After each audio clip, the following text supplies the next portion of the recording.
Bonjour à tous, j'espère que vous allez bien. Je vous retrouve aujourd'hui pour une vidéo qui va être un petit peu plus personnelle, puisque qui dit nouvelle année dit aussi bilan de celle qui vient de s'écouler, mais également nouveaux objectifs, nouvelles résolutions. Et puisqu'on s'apprête à entamer un nouveau chapitre ensemble, je me suis dit que ça pourrait être assez fun de revenir sur cette vidéo que j'avais mis en ligne sur la chaîne en janvier 2022, dans laquelle je vous parlais justement de mes aspirations pour ces prochains mois, qu'est-ce que j'avais envie d'accomplir, etc. Et je vous le dis souvent, je ne visionne de nouveau jamais mes vidéos sur YouTube. Je considère que c'est déjà suffisant de m'observer pendant des heures pendant que je monte mes vidéos. Mais là, j'ai bien été obligée de le faire. Et vous savez quoi? Ça m'a quand même fait rire parce que déjà, j'ai une mémoire de poisson. J'avais oublié la moitié des trucs que je vous avais racontés. Donc ça m'a permis justement de faire un gros point sur qu'est-ce que je voulais, qu'est-ce que j'ai réussi à accomplir. Autant il y a certains objectifs qui sont un peu tombés à l'eau et qui n'ont pas été totalement respectés, autant il y en a d'autres qui me paraissaient inatteignables, et c'est là où j'ai bien rigolé, c'est que je me suis dit mais attends, t'as complètement surpassé tes espérances. Donc je vais partager tout ça avec vous et je vais également vous dire qu'est-ce que j'ai envie d'accomplir en 2023. Je vous l'avais dit dans cette vidéo, le but c'est vraiment d'être clément avec soi-même, c'est de se fixer des petits objectifs pour savoir où on va et qui vont contribuer au fait qu'on soit plus heureux. Le but c'est bien évidemment pas de se frustrer et de se sentir nul et de se dire j'ai pas respecté telle promesse que je m'étais faite. Ce sont juste des petits objectifs, vous voyez, il y en a certains que j'ai pas respectés, c'est pas grave, c'est une nouvelle année qui va justement me permettre peut-être de revenir là-dessus. Donc on commence tout de suite. Alors, dans cette fameuse vidéo, d'ailleurs je vous la laisserai en barre d'infos si vous êtes curieux et curieuse, le premier point que j'avais évoqué, c'est que je voulais continuer à m'hydrater correctement et à boire suffisamment d'eau, parce que j'ai une peau à tendance déshydratée, je vous en parle souvent, et clairement le fait de passer des journées entières devant son ordi et ne pas boire une seule goutte d'eau, bah c'est pas sain du tout, ça ne faisait pas de bien à ma peau mais pas à mon corps non plus, et je dois dire que je suis très fière d'avoir réussi à tenir cet objectif en 2022, et ce principalement grâce à ma gourde Air Up. Et je dois dire que depuis que j'ai découvert ce concept de Air Up il y a maintenant plus de 2 ans, peut-être même plus de 2 ans et demi, mon quotidien a vraiment changé parce que cette gourde c'est pour moi un reminder de boire suffisamment, et en plus ça me permet de le faire de façon plus ludique, plus fun, et elle m'accompagne vraiment partout dans la maison. Et je dois dire que j'ai vraiment vu une différence au niveau de ma peau. Je pense que ça s'est vu dans mes vidéos aussi, quand je vous filme des crash tests avec des gros zooms sur mon visage. J'ai beaucoup moins de plaques de déshydratation. Sans blague! Franchement, c'est déjà un des points principaux qui me fait dire il faut que je continue. Mais en plus, évidemment, je sais que c'est bien mieux pour moi. Donc je suis ravie de vous dire que ça fait un moment que je vous ai pas partagé de code promo sur l'e-shop de Air Up, et ils m'ont proposé de collaborer avec moi et d'en mettre un nouveau en place pour vous. Donc si vous voulez à votre tour découvrir ce concept ou recommander des pods si votre stock commence à être épuisé, eh bien vous pourrez utiliser le code Bonjour Laura qui vous donne 10% de réduction sur tout l'e-shop hors coffret. Ce code promo est valable jusqu'au 31 janvier. Et évidemment, je vous récapitulerai tous les détails en barre d'infos et je vous laisserai un lien vers l'e-shop de Air Up. Si vous connaissez pas encore le concept, si c'est la première fois que vous me voyez en parler, je pense pas quand même parce que je vous en parle quand même très souvent. Je suis ultra fan de ma gourde. En fait, Air Up, c'est une start-up qui a eu une idée hyper innovante de réussir à aromatiser de l'eau qui est complètement pure, sans rien avoir à ajouter dedans, uniquement grâce à votre odorat. En fait, ça fonctionne sur le système de la rétro-olfaction. En ajoutant un petit pod comme celui-ci qui a une odeur sur votre gourde, eh bien votre cerveau va être trompé par votre odorat et va vous laisser penser que vous buvez de l'eau aromatisée alors que c'est de l'eau complètement pure dans laquelle j'ai ajouté aucun composant chimique ou quoi que ce soit. Et je trouve ça vraiment bluffant parce que je pensais vraiment pas que c'était possible et que c'était un truc qu'on pouvait envisager. Donc comme quoi parfois des idées assez originales et innovantes, et bien ça crée des produits qui sont vraiment chouettes et originaux. Ça peut aussi être une excellente idée cadeau. J'ai déjà offert des gourdes comme ça à des copines et généralement les gens sont assez bluffés parce qu'ils connaissent pas trop le concept, et une fois qu'on le découvre on se dit c'est quand même hyper chouette. Donc voilà pour mon premier objectif. Déjà il est atteint pour 2022 et évidemment en 2023 je vais le conserver. Alors le deuxième objectif que je m'étais fixé dans cette vidéo, c'était de continuer à faire du sport avec la chaîne de Grow with Jo que j'avais découverte l'année précédente. J'aime toujours autant cette fille, j'adore ses vidéos et c'est un des seuls trucs qui me permet de faire du sport parce que je la trouve vraiment entraînante et c'est motivant parce que les vidéos que je regarde d'elle, eh bien il n'y a rien qui me semble trop compliqué ou impossible à reproduire et donc ça me permet d'incorporer du sport dans mon quotidien. Je m'étais fixé comme objectif de faire 3 séances de sport par semaine. Alors, je dois dire que j'ai à moitié respecté cet objectif, c'est-à-dire que dans l'ensemble, en 2022, j'ai fait du sport quasiment toutes les semaines, mais j'ai constaté que les semaines où j'ai particulièrement beaucoup de travail, eh bien il y a clairement des séances qui ont sauté. Donc parfois, ces séances de sport étaient réduites à une seule fois par semaine, il y a même certaines semaines que j'ai dû sauter, mais c'est fou en fait, ça me frustre de constater à quel point dès que je commence à être un petit peu trop dans le jus, que j'ai trop de choses à penser, trop de choses à faire, et bien le premier truc qui saute, ce sont ces séances de sport. Alors que pourtant, il y a certaines vidéos qui permettent de faire du sport en 15 minutes, et c'est franchement pas grand chose, c'est tout à fait possible d'incorporer ça le soir ou le matin rapidement. Et pourtant, je dois être honnête, c'est un des premiers trucs dans mes journées qui sautait et c'est pas bien, je ne veux pas refaire ça en 2023. Même quand j'aurai énormément de travail ou énormément de projets, etc. Je veux réussir à m'octroyer ces 15 minutes pour me bouger les fesses. Je pense que c'est possible. Je vais peut-être me donner comme objectif 2 séances par semaine et si possible d'en incorporer des supplémentaires pour monter jusqu'à 3. Donc cet objectif, je vais le souligner et on verra ce que ça donne l'année prochaine. Ah là là, ce 3e objectif, mais qu'est-ce que j'ai rigolé. Franchement, quand je me revois il y a 1 an, je me dis mais incroyable comme tu as changé, incroyable comme tu as réussi finalement à surpasser ce but que tu t'étais fixé. Donc pour replanter un peu le décor et vous expliquer ce qui s'était passé, début 2022, je m'étais fait cette constatation terrible que en 2021, j'avais potentiellement dû ouvrir 2 livres, je sais même pas si je les avais réellement terminés, mais en gros je n'avais quasiment pas lu de l'année et je vous avais dit c'est pas possible, je ne veux pas être une adulte qui fonctionne sans lire, c'est pas possible. Donc je m'étais dit tu vas te donner comme objectif de lire 10 livres en 2022. Mais c'est dingue, 10 livres, en fait je réalise à quel point c'est rien du tout. Ce que j'ai fait, c'est que tout simplement le soir, au lieu de scroller sur Instagram et de passer un temps fou sur les réseaux sociaux ou sur YouTube ou à faire je ne sais même pas quoi ou à rester derrière l'ordi à travailler, eh bien je claquais mon ordi, je posais mon téléphone et avant de dormir, je lisais. Vous savez quoi? Je m'étais fixé comme objectif sur Goodreads 20 livres en 2022 parce que j'ai réalisé que 10 c'était finalement sous-estimé par rapport à ce que j'étais capable de faire. Vous savez combien de livres j'ai lus en 2022? 52! Mais 52! Non mais j'en reviens pas, ça me semble tellement énorme et quand je me revois l'année dernière vous dire je vais pas me donner un objectif inatteignable de 40 ou 50 livres, mais en fait c'est complètement atteignable parce que 52 livres, je me suis même pas forcée, j'ai rien fait de particulier, c'est juste j'ai converti le temps que je passais là-dessus le soir en lecture et vous savez quoi, ça fait un bien mais fou, complètement fou. D'autant plus qu'un autre de mes objectifs c'était réussir à me coucher plus tôt parce qu'en fait en passant du temps comme ça sur les réseaux sociaux et aussi parce que j'avais vécu des choses pas très chouettes et que j'avais développé un peu des insomnies et tout, j'avais du mal à m'endormir et j'avais du mal à me coucher à des heures raisonnables. C'était franchement pas rare que j'éteigne la lumière à 1h ou 2h du matin, alors que j'ai l'impression qu'en 2022, tout s'est remis en ordre. Non pas que je m'endorme beaucoup plus tôt, parce que parfois je suis tellement captivée par les livres que je lis, surtout quand ce sont de bonnes lectures, mais le fait de me mettre au lit plus tôt et de prendre ce temps pour moi, pour faire du bien à mon esprit et pour me reposer, me divertir autrement, ça m'a fait vachement de bien.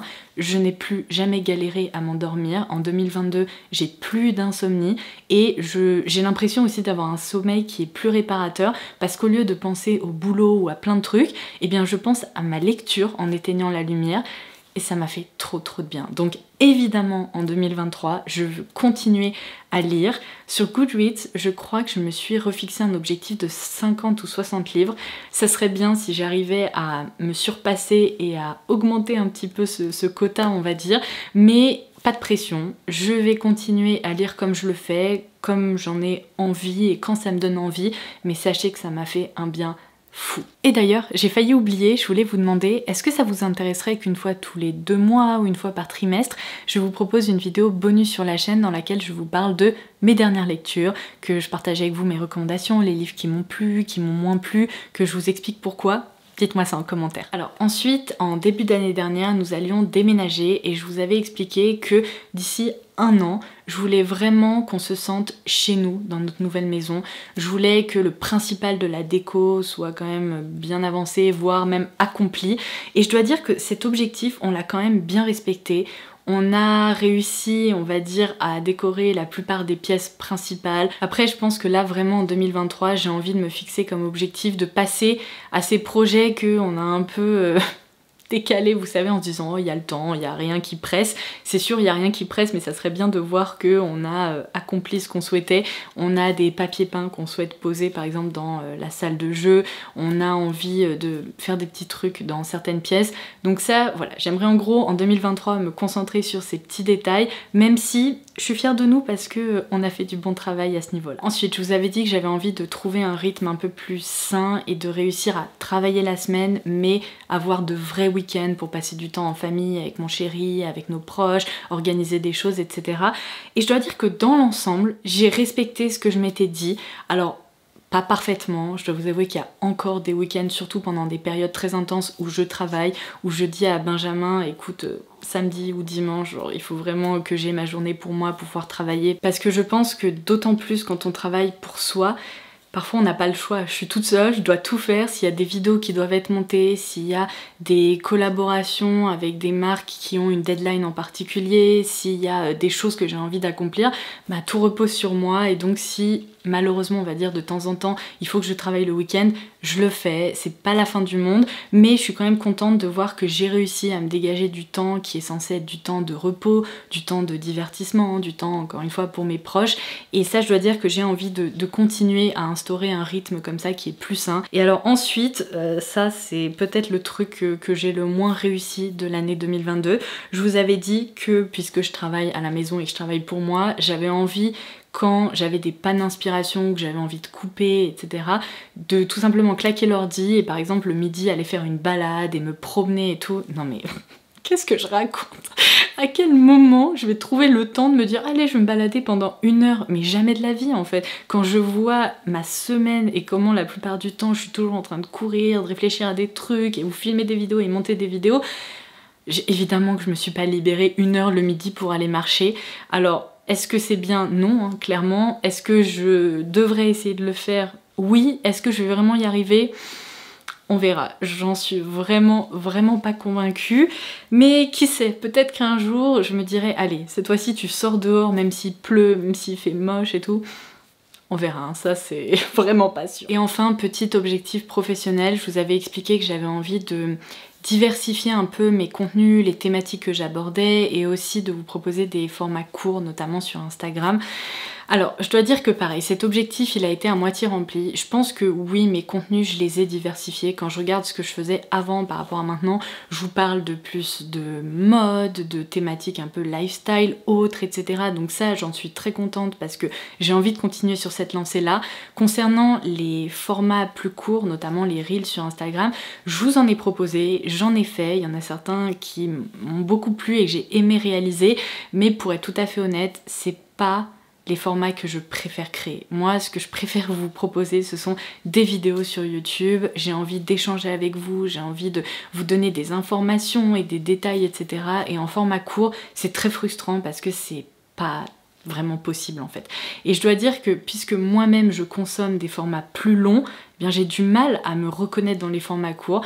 Donc en 2023, je veux essayer de faire mieux, mais je veux continuer à mettre ma patte là-dedans. C'est-à-dire que j'ai pas envie de contribuer, vous savez, à ce concept de poster des vidéos histoire de poster des trucs et des contenus qui finalement n'ont pas de fond, n'ont pas de base et tout. Je me reconnais pas là-dedans, j'ai pas envie de vous proposer des contenus comme ça, j'ai toujours envie de vous proposer des choses qui sont travaillées, pour lesquelles j'ai dû faire des recherches, qui m'ont demandé du temps, de l'investissement, de l'amour et tout ça. Donc il faut juste que j'arrive à trouver un moyen de créer ce genre de contenu à ma façon et de le faire un peu plus régulièrement. Je vais voir comment aussi je peux réussir à vous produire ce genre de contenu au quotidien parce que j'ai déjà beaucoup de choses, vous avez dû le constater, mais j'essaye vraiment de maintenir un rythme soutenu par ici pour que vous ayez des vidéos de façon très régulière. Donc à étudier, mais je veux continuer à garder ça en tête. Et alors en parallèle de tout ce dont on vient de discuter, j'ai également noté 2-3 objectifs supplémentaires pour cette année 2023 que je n'avais pas l'année dernière. Donc je vais essayer de vous en parler, mais un peu tant bien que mal, puisque vous allez très vite comprendre que le tout premier objectif que j'ai écrit, c'est celui pour lequel j'ai le plus hâte. J'ai trop hâte, vraiment. J'ai noté organiser une surprise pour mon chéri qui fête ses 30 ans au mois de mars. Et alors, vous allez très vite comprendre que je vais pas tellement pouvoir vous donner d'indices parce que j'ai certainement pas envie qu'il commence à explorer un peu et à se dire qu'est-ce qui se passe, qu'est-ce qu'il est en train de se tramer.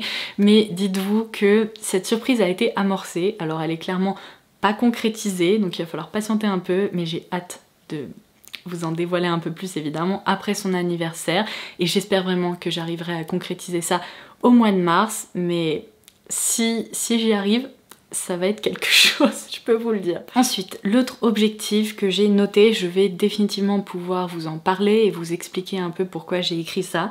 J'ai téléchargé l'appli Duolingo pour me remettre à l'espagnol. Alors, pour la petite histoire, mon papa est espagnol, ma mamie est espagnole, enfin mes grands-parents sont espagnols, mais mon papy n'est malheureusement plus avec nous. Et j'ai une relation assez spéciale avec l'espagnol parce que si vous voulez, je suis un peu le vilain petit canard de la famille. Alors je le dis vraiment pour rigoler parce qu'évidemment ma famille m'aime beaucoup et je me suis jamais sentie comme ça. C'est juste que quand on me regarde, si vous voulez, je suis tellement blanche, on dirait un vampire, alors que ma soeur, mon père bronzent hyper facilement. Quand on allait en Espagne quand j'étais petite, j'étais la seule comme ça sous le parasol à tout le temps me protéger comme une dingo. Tous les trucs qui je pense représentent un peu les Espagnols, ben en fait je les ai pas en moi quoi, hein, il faut dire ce qui est.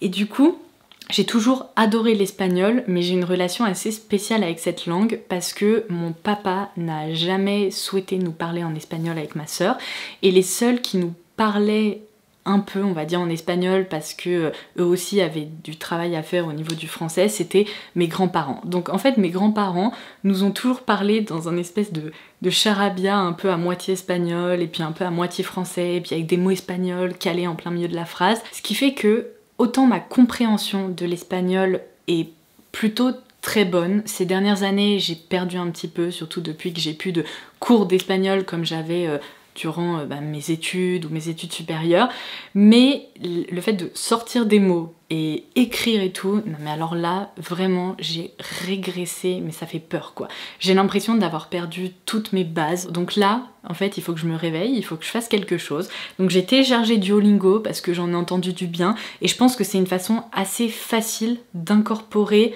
du travail d'espagnol dans mon quotidien, vous voyez. Donc mon objectif pour 2023, c'est d'ouvrir cette application tous les jours. En plus c'est hyper ludique parce que vous avez un petit bonhomme qui vous dit en gros combien de jours de suite vous avez étudié la langue que vous souhaitez étudier, et je trouve que l'application est bien faite. Donc si j'en ressens le besoin, je serais même prête, vous savez, à prendre l'abonnement mensuel payant pour aller encore plus loin, mais il faut absolument que je retravaille mon espagnol. Ça fait partie de moi, de mon identité familiale aussi, et j'ai pas envie de perdre ça, donc il faut faire quelque chose hein, parce que sinon je pense que d'ici 5 ans, j'aurai absolument tout oublié quoi. Ou presque. Je continuerai à comprendre, mais je serai incapable de m'exprimer, donc c'est problématique. Et enfin, mon dernier objectif qui va me permettre de clôturer cette vidéo, et franchement, pas des moindres, parce que c'est hyper important pour nous, vous le savez, 2023, ça va être l'année de notre mariage, et donc j'ai écrit réussir à prioriser l'organisation de notre mariage. Heureusement qu'on a une wedding planeuse qui est au top, je vous en ai parlé sur Instagram, elle s'appelle Madelon. Si jamais vous recherchez une personne de confiance qui est au top, qui est ultra organisée et qui nous aide, mais au-delà de nos espérances, je vous laisserai son contact en barre d'infos.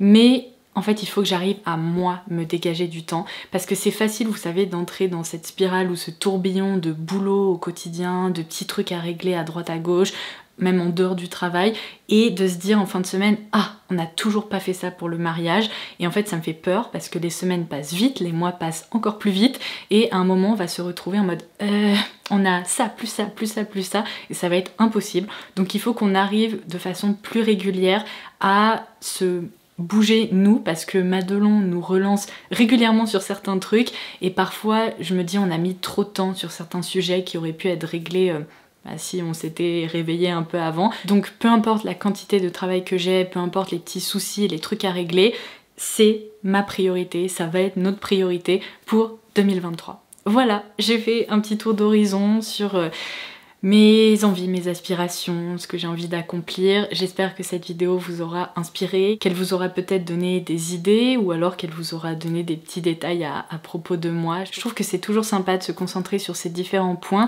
parce que ça permet de faire un petit bilan et c'est positif. Et vous savez quoi, j'ai l'impression d'avoir eu une conversation avec des amis et ça c'est toujours hyper sympa. Donc maintenant c'est votre tour. N'hésitez pas à me laisser un petit commentaire pour me dire ce que vous avez envie d'accomplir, qu'est-ce que vous aimeriez bien entreprendre en 2023, est-ce que certains de mes objectifs sont aussi les vôtres, est-ce que... Voilà, dites-moi tout, j'ai envie de vous lire, j'ai envie qu'on échange là-dessus. Et n'oubliez pas du coup que je vous laisserai tous les détails concernant le bon plan Air Up en barre d'infos. Vous pouvez obtenir 10% de réduction sur tout l'e-shop hors coffret et ce jusqu'au 31 janvier. Donc si vous avez envie de découvrir un concept fun et bien vous hydrater au quotidien, ça c'est ma meilleure recommandation. Sur ce, je vous embrasse et je vous dis à très vite. Bye bye!